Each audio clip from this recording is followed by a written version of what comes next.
This episode contains descriptions of murder, violence, and sexual assault against the LGBTQIA+ community. Hello and welcome to The Priest and the Prof. I am your host, the Reverend Deborah Duguid-May. And I'm Dr. M. Elizabeth Thorpe. This podcast is a product of Trinity Episcopal Church in Greece, New York.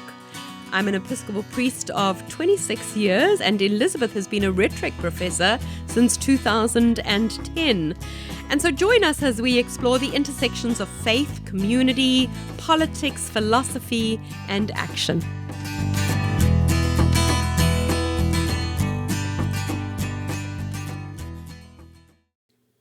You know, I'd like to just check in. I would like to just have a little time to ask each other, how are you doing? How are you just dealing with life and the difficulties that we're facing right now? And so Elizabeth and I chatted and we said, let's do this. And actually, why don't we, every couple of episodes, just do this? Just do a kind of a informal check-in and share some of the things that we're kind of just grappling with. I don't know, how does that sound to you, Elizabeth? Well, people ask me how I am right now, and I'll tell you the same thing. I feel sort of guilty about my answer because I'm sure you've noticed it's wild out there. It's the wild, wild west out there. And you're not just referring to weather, right? Yeah. Things are nuts out there. The world is burning. It's just crazy out there, and you can't get online. You can't turn on the TV without seeing something. They're just like, well, there we go. That's the end of the world. But at the same time, me personally, my life, M. Elizabeth Thorpe as an individual, I'm great. Oh, that's wonderful. I mean, we've had personal conversations about their specific things that aren't great for me. I have some family issues that are, but they're not explosively, individually out of the ordinary. It's typical things that happen. But my life is going pretty well, and I feel really bad about that. Oh no, honey, embrace it. Embrace it. And I have to say, it is just me. Because my family, everything that could go wrong with my family is going wrong. Right. But like I say, M. Elizabeth Thorpe, the person, the woman, the legend, she's doing fine. That makes us feel a lot better. That's awesome. That is so awesome. That is so awesome. I don't know if that completely gets to what you're saying, but I'm doing okay. Yeah, no, that's great. That's great. I wish I could say the same thing this morning. That's what I'm saying. I feel really guilty. No, don't. I think, honestly, I think we all go through times when the wheels are wobbling, and then we go times when we're feeling okay. And I think when we're feeling okay, we just need to embrace it and be like, I am okay, because we don't know what lies around the corner, and all of us go through those great times, and then we go through those valleys, and I don't think there's any human being that escapes either, Yeah, 100%.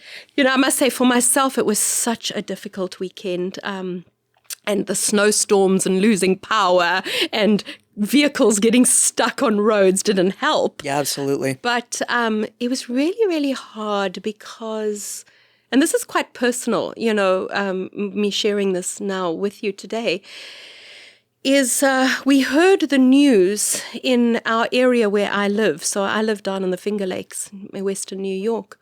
About 30 minutes from our house, they discovered the body of a trans person. Yeah, this made national news. I think the Washington Post covered it. Did it? Yeah. Sam Norquist. Yeah. Sam Norquist.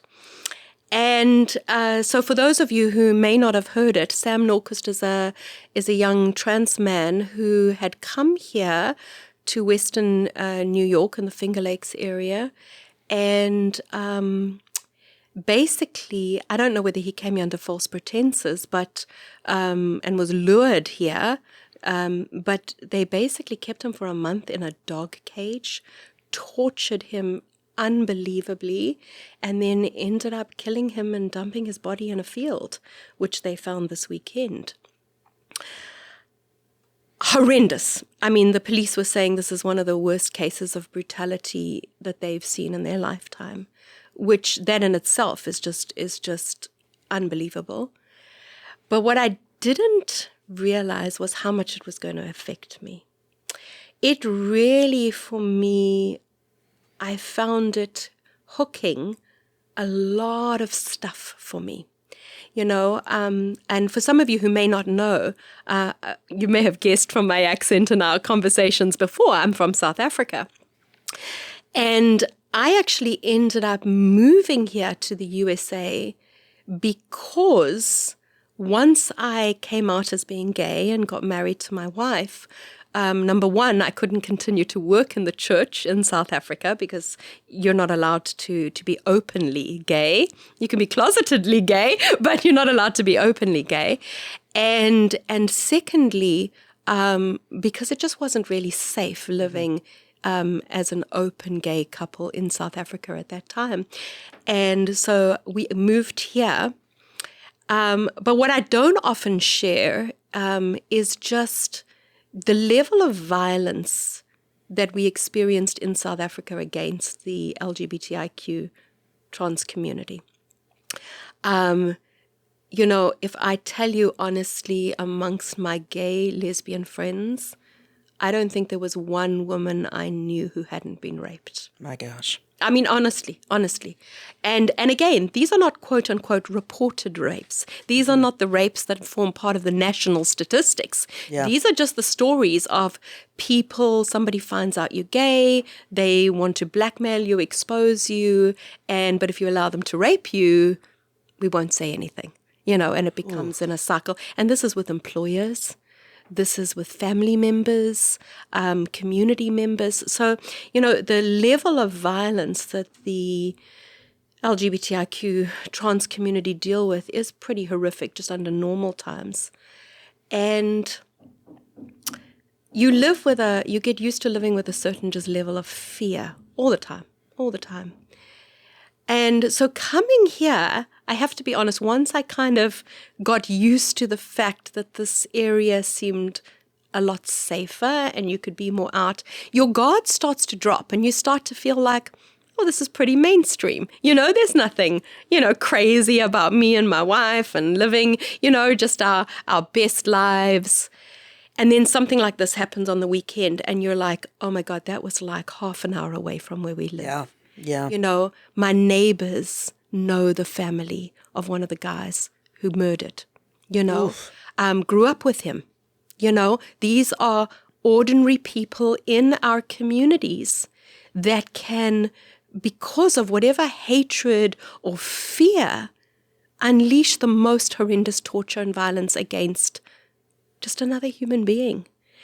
And it was interesting because, all of a sudden it was just like all the fear from South African days of violence, and then this happening just kind of unearthed it all for me, And I couldn't leave the house. We were snowed in, but I didn't want to step a foot outside. I found myself crying just every 10 minutes. I'd just break down into tears. How's this for crazy? Last night before I fell asleep, the note to myself on my cell phone under my notes was, take out the guns, put the bullets in and put them next to your bed for tomorrow. How crazy is that? Now, isn't that crazy? Yeah, now, I'm so sorry. I keep a rifle because obviously we're in hunting territory and we have a rifle and a shotgun, right? And it's always been there for if a bear attacked my goats or if there was some kind of something like that. Last night was the first night I thought I need to just bring my guns up and put them next to my bed.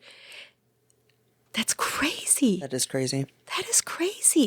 And it just makes me kind of wonder, how many people out there are just beginning to feel really afraid, and God bless my neighbors. We live in a really rural part of the state. I think my neighbors knew that this was a rough weekend for Melanie and I. They brought me tulips, little like daffodil tulips. They brought me supper.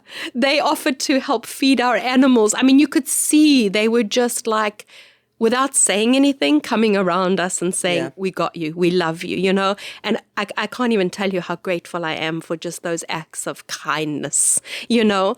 But it was a rough weekend. It was a really rough weekend. So that was my weekend. So I'm still feeling a little like my fingers are in the electric socket right now. My nervous system feels a little frayed. Yeah. Okay. 3 things. 1, there are whole online groups devoted to the idea that if you go far enough left, you get your guns back, as opposed to like progressive gun control. Yes. So you could be in good company. 2, and this is just for your amusement, there is literally a gun advocacy group in Rochester specifically for trans people called Trigger Warning. Yes, I've heard of this. I've heard of this, yes. So there are a lot of people out there who are feeling the need to protect themselves that often you think of falling into the more like people who usually advocate for gun control. 3, and this is not a personal reaction to that so much as just kind of a timing thing. One of the things that happened in the last week that just made me livid in so many ways was the thing that happened with the Stonewall National Monument. I don't know if you heard too much about that. Say a little bit more about it. I heard some, but the Trump administration has done everything it can to remove all indication of transgender people and transgender progress from websites, records, etc. Right? They're just removing all record of transgender people, transgender studies, everything. They're just removing it. To the point that the National Monument at Stonewall in New York, their website removed all reference to transgender people. Okay. Wow. If you know, and you should know something about Stonewall because we talked about it on this. I was going to say we did an episode. So if you're a regular listener, you know how ludicrous that is. You cannot remove transgender people from Stonewall because Sister Marsha P. Johnson threw that brick. I was going to say, it's almost like removing people of color from race riots. You know? Like that's not how this works. No. Right, like Stonewall happened because transgender people were fed up with this. It Talk about rewriting history. Elizabeth and I are going to have an episode coming out on that quite right. soon. Like, and it just blows me away because on the one hand, you've got this group of people that are screaming, "Oh, you have to leave up these Civil War monuments because we have to know our history." But also, let's take transgender people out of the history. It's the consistency. Started. It's a lack of consistency. Like, I am fully aware of the arguments on all sides, and I can explain to you why that is not the same thing, and I can make it make sense for you. So if you want to have that argument, I am game. Bring it. I can do that. But erasing transgender people from the story of Stonewall is, I mean, it's just shy of criminal, right? Like that, you cannot erase that brick from history.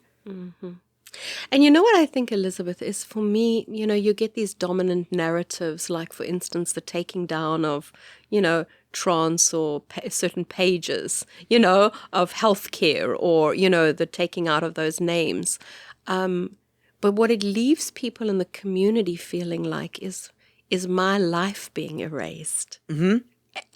Are they wanting to erase me? Yeah, my existence. they are 100%. Yeah, and that's a very different level, because we can have all these different arguments and debates, but when people in our community start to feel like, is my life are people wanting to erase my life and my existence? That's another whole depth and level of, and I think that's what I sometimes struggle with what's happening right now. Is, it's almost like, with the undocumented immigrants, and all the debate around immigration. Are we just wanting to erase certain people out of our communities?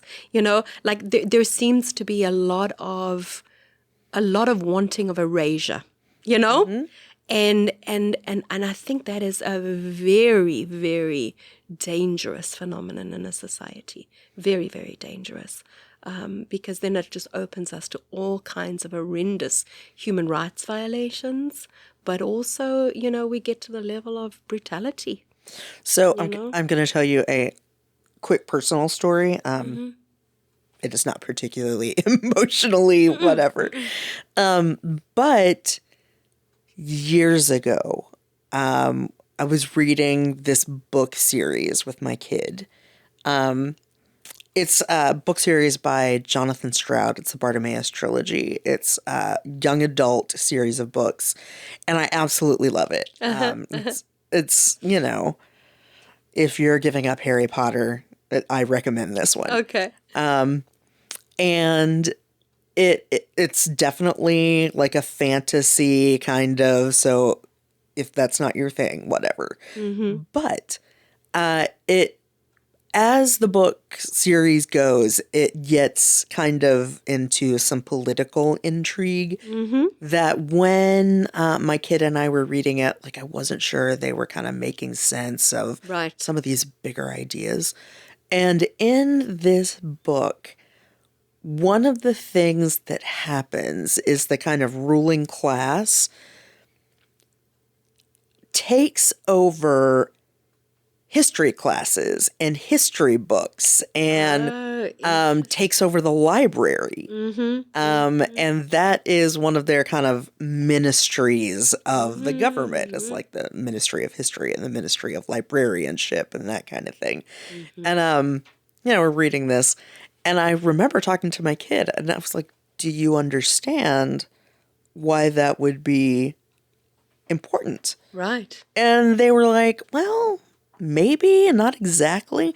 And we had this really fruitful conversation about why it matters who tells the story of who we are and who's in charge of the books. And as we talked, they got this expression on their face like, oh my gosh. And I remember telling them that kind of, who is it, George Orwell, that says, he who controls the past controls the present, and he who controls the present controls the future. It's something like that. It's from 1984. And we talked about this kind of at length, and they really seemed to wrap their head around the fact that controlling language and controlling books and controlling what we understand of our past has a profound effect on what we see as ourselves. And I think we've talked about this in episodes, both that we have released and that will come up in the future, about what it means to control a narrative, what it means to say, well, these are the choices that we make in the stories that we tell. Right. It seems like a really simple, well, we're just going to say it this way, but that's not the end of the story, right? That's why, so many organizations have worked so hard to control the media. Yeah. Who owns the media? Right. That's a huge issue in the USA, but it's also globally. Globally. So, okay, I'm actually going to give you a rhetoric example. I didn't plan for this, but I'm going to give you one. That's funny. Our producer is going to roll his eyes when I do this. Yeah, he's looking at me. There we go. Because he's been hearing this since I was in grad school. But there's a student named Burke who actually talks about like the way the word choices we make really do affect the way we see reality. And I'm not going to go into like all of the 5 parts of the whatever, but let me see if I can give you an example that makes it make sense. So, let's pretend you're in a courtroom and you are a jury member. Okay. And you've got the prosecution and the defense. Now, this is a murder trial, and it is up to you to decide what happens in this case. So the prosecution is going to get up there and talk about how Timothy was in this convenience store and he shot the convenience store owner callously and without regard for what the impact on the community would be. And it is your job to convict Timothy of this crime because he did it and there's not any question about it. We know what happened. He pulled out the gun. He shot the guy. End of story. He's guilty. That's what you should do. That's the prosecution side. The defense is going to tell you about little Timmy and how he's only 16 and the horrible environment that he's in and how he had to take care of his sick sister. And he was in the convenience store and like he found the cash and he had a gun that he had just picked up outside and he was so scared and he didn't know what to do. The gun went off in his hand. And he ran home and he was so scared. He's the one who called the cops. Yeah. And they right. Wildly different stories. Yep. But the thing is, that's the same reality. Right. In one way or another, they're telling the same story. Right. But what they're doing is emphasizing very different parts of that story, right? Absolutely. To the point that they're even calling him by a different name, right? There's Timothy and little Timmy. Right.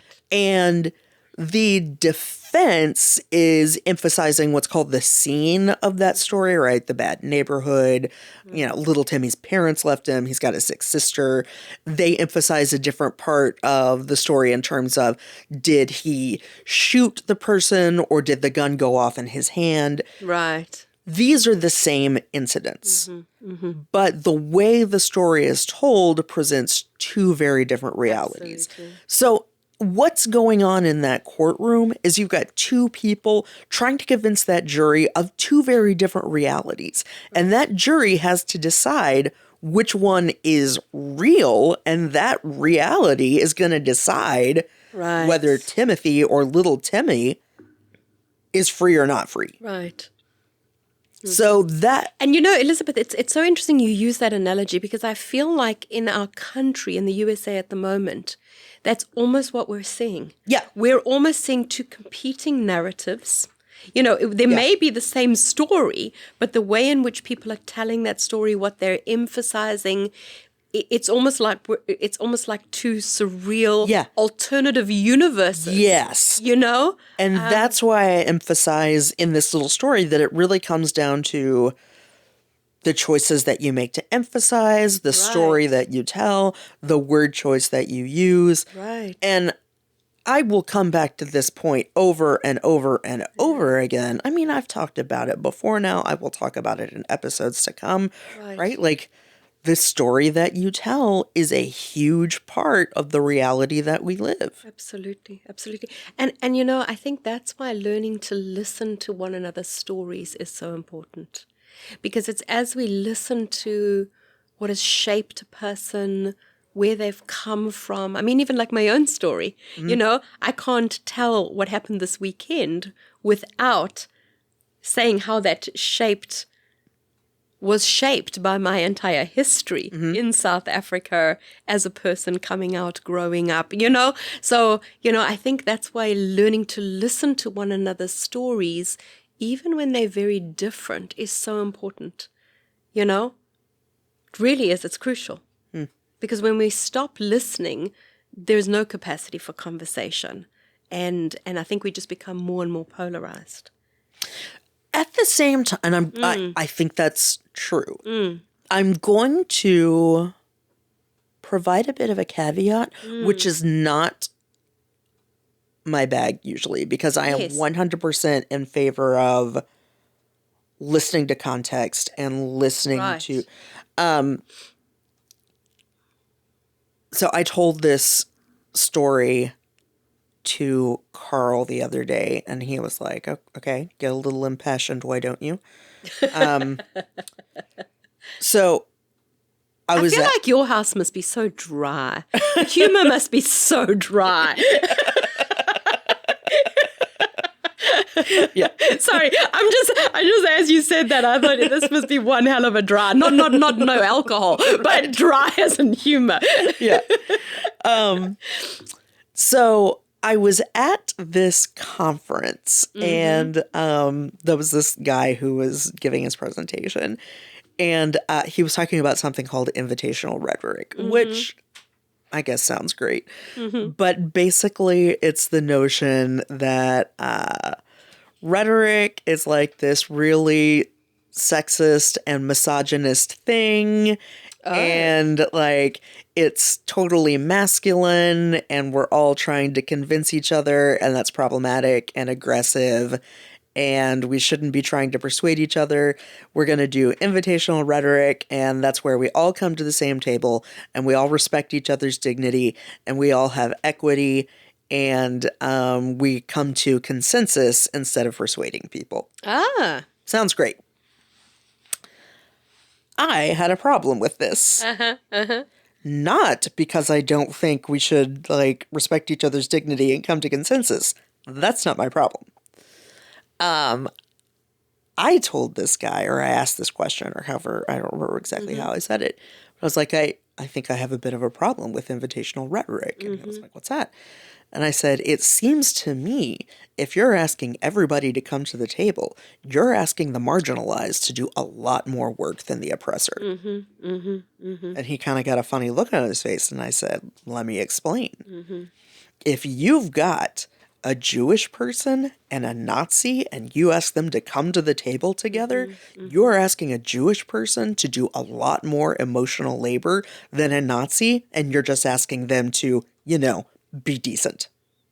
And I don't think we need to be putting the onus on marginalized people to do all of the work of accepting their oppressors and asking oppressors to just not be blankety blanks. So I have a problem with something like invitational rhetoric because it puts the onus on marginalized people to accept their oppressors, and we're not asking oppressors to do much at all. So I have a problem with that kind of, let's all come together, because I don't know that I should have to ask that of people who have already been oppressed in so many ways.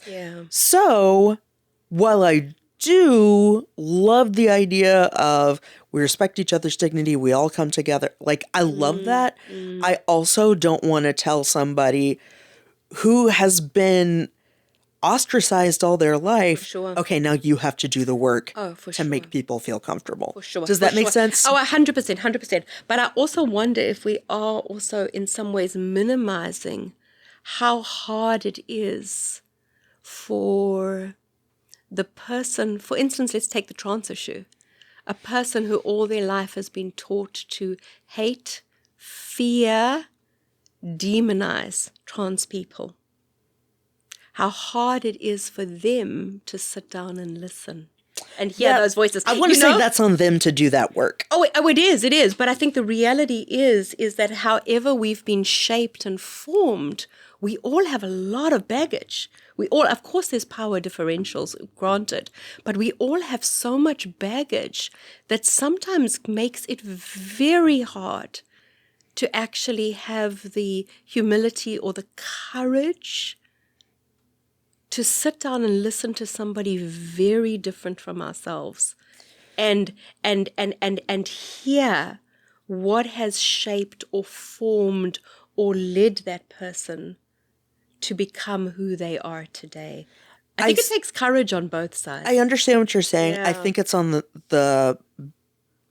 I think people with privilege need to do that work. I do not think a trans person or a Jewish person or a Black person should be called upon to face their oppressor and do the work of... Sure. And I mean, I think what I'm talking about more is community conversations, where in our circles of friends, where in our communities, we start to have a little more courage to actually say, what shaped you? How do you understand reality? What got you to this place? Because I feel like once we can begin to listen and hear, sometimes we come to more middle ground than we actually realize, when we can begin to let down the weapons and let down the heightened emotional discourse, because I mean, the reality is somehow we have to find our way as communities back into some form of at least workable cohesion. We can't continue to polarize our societies. We'll destroy not just the other side, we'll destroy ourselves, right? I mean, we're heading as a nation increasingly into a very dangerous place. Very dangerous place, So I don't know. I just feel like at some point we've got to find ways to begin to hear each other better. Well, I will say this as a personal note. I have people I love very much who were ostracized and cut out of their parents' lives or their grandparents' lives because of coming out or who they are or whatever. Absolutely. I am not going to tell them it is on you to make good. 100%, for and sure. I would be really mad at anybody who told them that. Absolutely. No, absolutely. I know. I agree with you with that, Liz. I agree with you 100%, But I also think that for even our own healing, I mean, I've had those experiences, but I know even for my own healing, learning to understand why people have chosen what they have chosen and what shaped and formed them helped me deal with some of the pain of that in my own life and helped me come to a better place of wholeness and strength, because I started to learn it wasn't just about me. That's it was fair. about I other get that. issues, And so I think, I think whoever we are and whatever side we find ourselves on, we become stronger the more we can understand. And it doesn't mean we agree with, and I certainly don't agree with what you were saying about how we all come to a place of, thinking or believing the same thing. I don't think we have to think or believe the same thing. I think diversity is healthy. Diversity of thought is healthy. But demonizing each other, torturing each other, violating one another's human rights, that's not okay. That's not okay. And we need to find ways, I think in some ways, to create a healthier society where that happens maybe less, but I don't know. It's been a tough week, so that's where Elizabeth and I are. Where are you this week? What's been happening in your life, or what have you been seeing or witnessing? How are you feeling about what's happening around you or within you? And where are the places where you can have conversation? Where are the places where you can share what you're thinking and feeling? And whose voices perhaps do you need to listen to and open yourself to? These are some of the questions I guess we're all dealing with. And I'd just like to leave us with a last thought, is how do we be that kindness for somebody else? A lot of people are going through difficult times right now, and kind of like my neighbors, how do we just reach out to one another and say, I see you, I love you, your life is valuable, and just find ways, tangible ways, to reach out to each other and let people know that they are loved.